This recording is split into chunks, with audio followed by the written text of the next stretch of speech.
When a stock drops 40%, the obvious move is to buy. Netflix is down over 40% from its all-time highs. The business has never been stronger, and almost everyone covering it right now is calling it a screaming buy. But the market doesn't price stocks on business quality alone. It prices in a growth rate, and at the current price, it's pricing in over 20% annual cash flow growth. I ran the reverse discounted cash flow analysis, and the growth expectation baked into the current stock price is still too high. There is a better price, and I'm going to show you exactly what it is and why it's the only price where the math actually works in your favor. So Netflix is down quite a bit. Over 40% from its last post-split highs in November 2025. At the time of the 10-to-1 split last November, the stock was worth $116. Today, they are sitting at $71. The consensus on YouTube and in financial media is that the business has never been better, and this is finally the entry point everyone was waiting for. Well, they are not wrong about the business. Netflix operating margins went from 4.5% in 2015 to 29.5% by the end of last year and even 32% in Q1 2026. Free cash flow is on track to hit over $12 billion this year, with their churn rate being the lowest in streaming. This is a great business, and the health and quality score in my quant rating system backs that up. But a great business and a great investment are not the same thing, and the question we need to answer is whether a price of $71 is the right price. Or is it just a price that looks good compared to where it was like 6 months ago? At $71, the market has a specific growth expectation embedded in that number. Not a vague Netflix will keep growing. A compounding rate that is implied by the price itself. And our job is to figure out whether that price is realistic, conservative, or whether it assumes that the next decade will go perfectly for Netflix. But first, let's look at a number that puts the entire streaming industry into perspective. $4.30. That is approximately what Netflix spent per subscriber per month on content. That's roughly $70 billion in content amortization last year, divided across 325 million subscribers. Warner Bros. And Paramount together are spending roughly $30 billion across approximately 200 million streaming subscribers.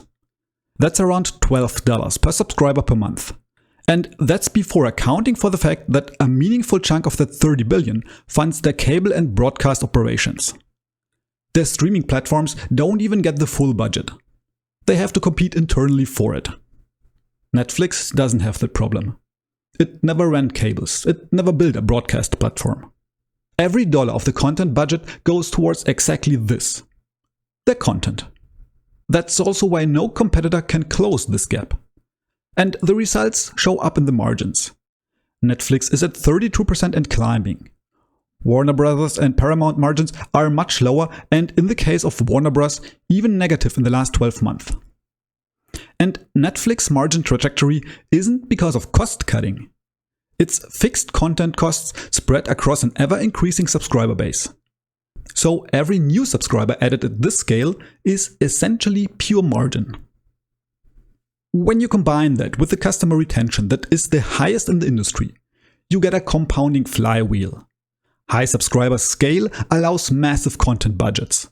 And that massive budget lowers the unit cost per subscriber, which keeps churn low, which expands margin, which feeds more cash back into the machine. So the moat is real. The efficiency gap is structural and can't be closed easily by their competitors.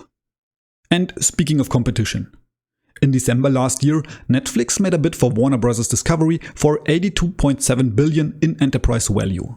One of the largest potential media deals in history. And the market's reaction was immediate. Netflix stock fell around 10% on the day after the announcement. Investors were essentially afraid that this deal meant that the organic growth of Netflix is over. And we have seen this in the past, for example with e.l.f. Beauty. They were growing really nice and doing fine. But then they reached the peak of their organic growth and went for acquisitions. This is not bad per se, but companies tend to overpay for their acquisitions in these circumstances. Peter Lynch called this diversification, and in the end, it only leads to capital destruction. But in the case of Warner Bros., Netflix decided that this was a bad idea and the price too expensive, and they walked away. They even collected a $2.8 billion termination fee. Ted Sarandos said on their last earnings call that the most important benefit of this entire exercise was that they tested their investment discipline. When the cost of the deal grew beyond the net value to their business, they just walked away. So the management priced it and kept their capital discipline. That's good. But here's the thing. The market's initial reaction still wasn't wrong. Because a company even exploring a $38 billion acquisition is by definition still asking whether its organic growth is enough. And even though Netflix revenue is still expected to grow over the next years, when we look at the revenue growth, it is indeed predicted to decline year by year. Now, more than 60% of people who signed up for Netflix in Q1 2026 choose the ad-supported tier. That's not a free tier and not a trial. They paid $8.99 a month and opted into ads. And Netflix advertising revenue this year is expected to reach $3 billion, which is roughly double that of last year. And because Netflix knows exactly who is watching what and can target their ads with a precision that broadcast television never could, they can demand premium pricing. Yes, the ad pricing has also decreased in the last few years, and I can't give you an actual number here because different sources state different CPM values. But all of them agree that it is higher than regular TV.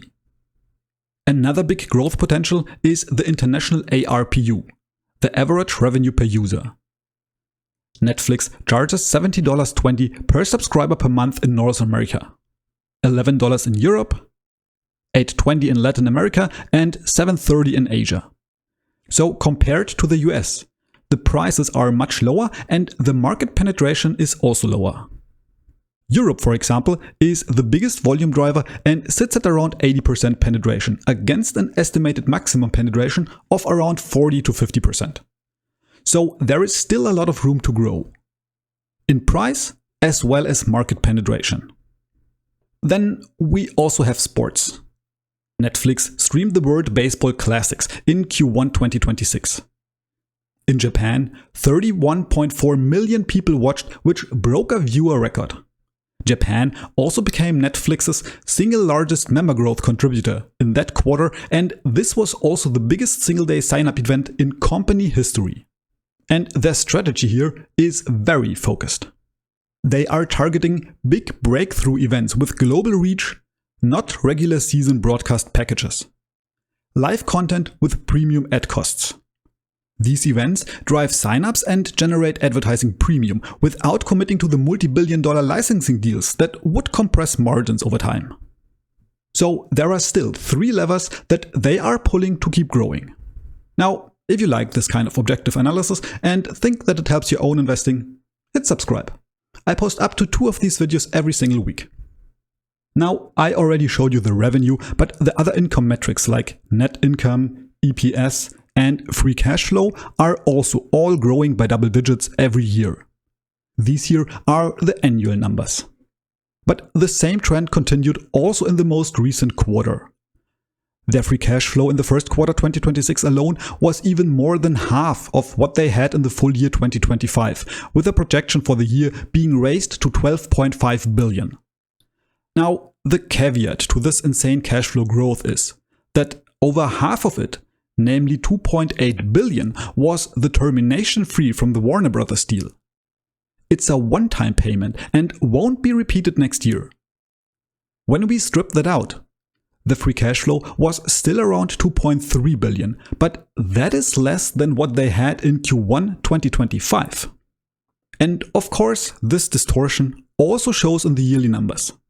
So when we strip out this extra effect, their free cash flow is barely growing at all, and I wouldn't even be surprised if we see a decline from these bloated 2026 numbers next year.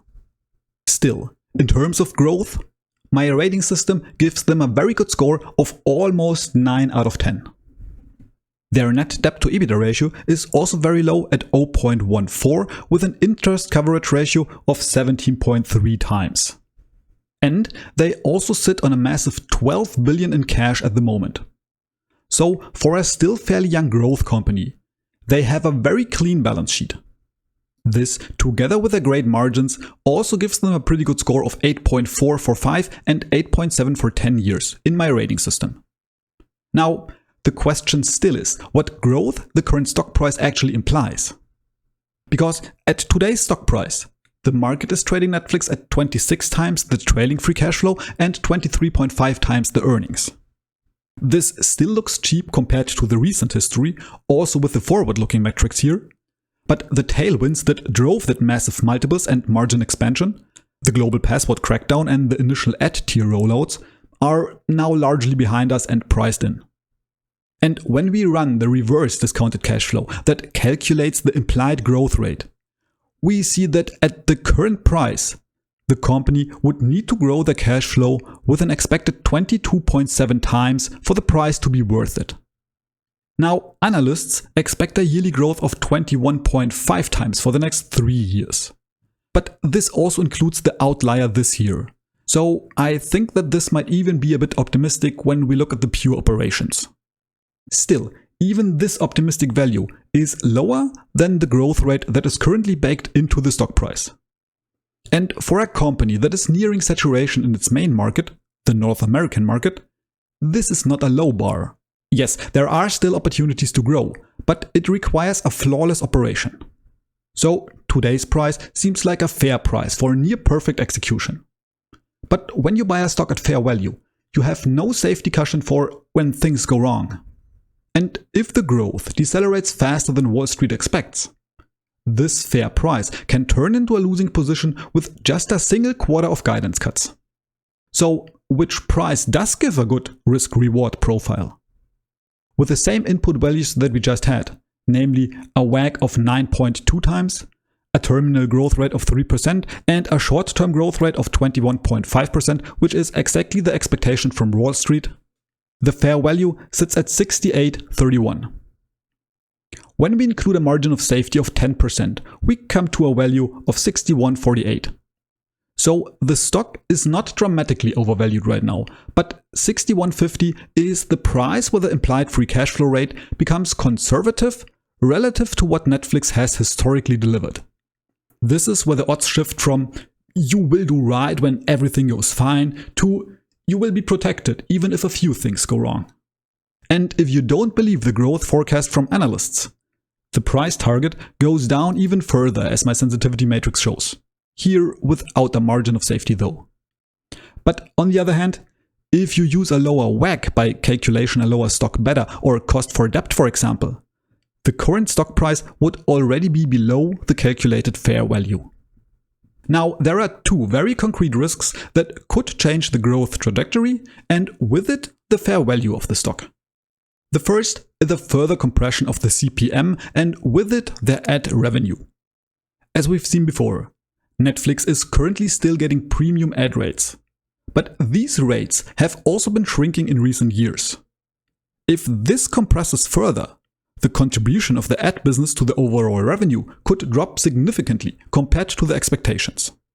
And at the same time, this would also remove one of the growth drivers for the stock. So it could even be a double hit on the growth.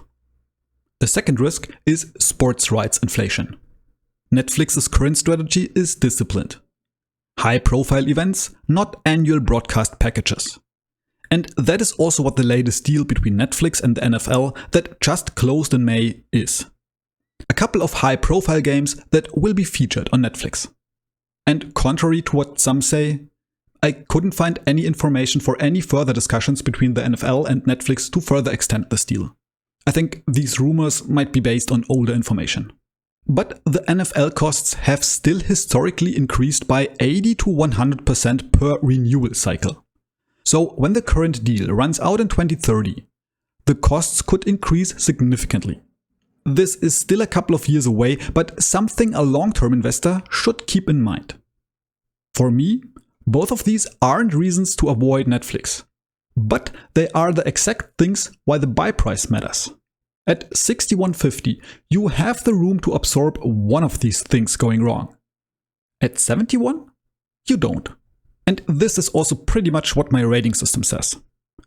The scores are pretty good, except the valuation and momentum score that also drags the overall score down. It shows again that we have a great business with Netflix, but that the price is not quite right. But as always, that's just my opinion. What do you think about Netflix, and are you already invested? Let me know down in the comments. And if you would like to know why SoFi's growth never shows up at shareholder side and why the shareholder returns are much worse than you might think at first glance, watch this video next. And of course, this is no financial advice, so please, before investing, do your own research and only use this video as a starting point for your own analysis. That being said, thank you so much for watching, guys, and see you in the next video.